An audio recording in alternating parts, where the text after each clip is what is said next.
Attention! Attention! All footage featured in this film is real footage retrieved from the archives of old. Most children, as a young grasshopper, dream of having a happy life and changing the world. And change the world King Leopold did. Just not for the better. Obviously, in his own eyes, it was just, but in the eyes of many, it was horrid. Leopold was born in Brussels on April 9th, 1835. Push! I am freaking pushing! Not hard enough! Come on, push! Ah! Mama? He was the second child of the reigning Belgian monarch, Leopold I, and his second wife, Louise, the daughter of King Louis Philippe of France. The French Revolution of 1848 forced Louis Philippe to flee to the United Kingdom. In 1853, at the age of 18, he married Marie Henriette of Austria in Brussels on August 22nd. Marie Henriette was lively and energetic, and endeared herself to the people by her character and benevolence, and her beauty gained for her the sobriquet of the Rose of Brabant. He got her knocked out 4 times. Sheesh, he was a power horse. 3 daughters and 1 son, also named Leopold. The young Leopold died in 1869 at the age of 9 from pneumonia after falling into a pond. Guess he was trying to get those skipping rocks.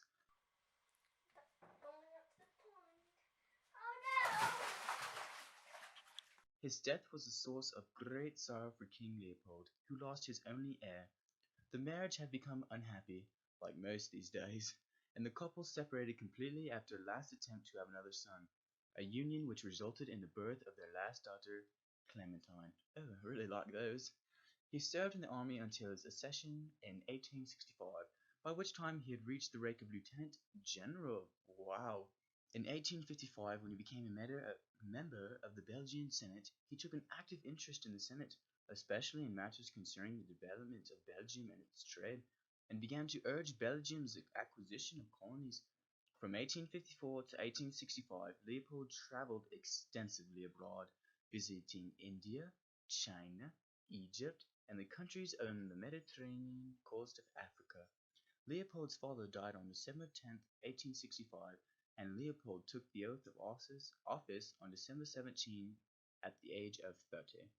He once said, "The country must be strong, prosperous, therefore have colonies of her own, beautiful and calm."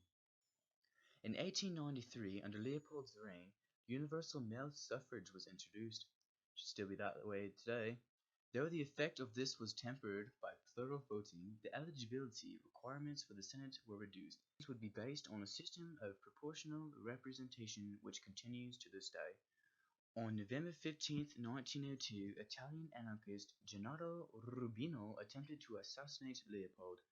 After Leopold's carriage passed, Rubino fired 3 shots at the procession. The shots missed Leopold but almost killed the King's Grand Marshal, Count Charles John the Ultimate. Man, it sucks to be sidekicks. Oh my goodness, is that a gun? What was that? I think it was a gun! Oh no. Oh, I got shot! Ah!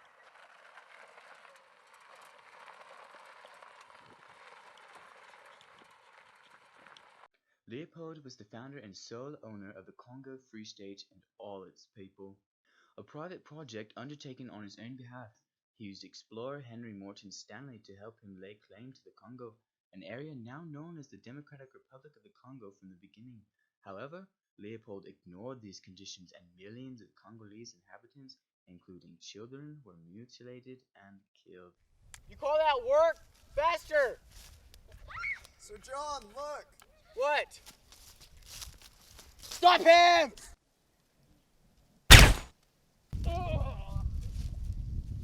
Dude, 17 a day, new record! Folks, you're seeing a life here in the Congo. What you thought was a free state definitely is not. We've just witnessed another death, and that is one of the many that have perished on these lands.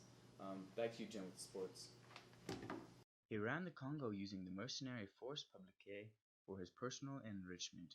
He used great sums of the money from his exploitation for public and private construction projects in Belgium during this period.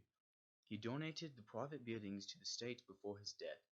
Leopold extracted a fortune from the Congo, initially by the collection of ivory, and after a rise in the price of rubber in the 1890s, by forced labor from the natives to harvest and process rubber. Under his regime, millions of Congolese people died. Modern estimates 15 million that were killed. Human rights abuses under his regime contributed significantly to these deaths. Reports of death and abuse led to a major international scandal in the early 20th century, and Leopold was ultimately forced by the Belgian government to relinquish control of the colony to the civil administration in 1908.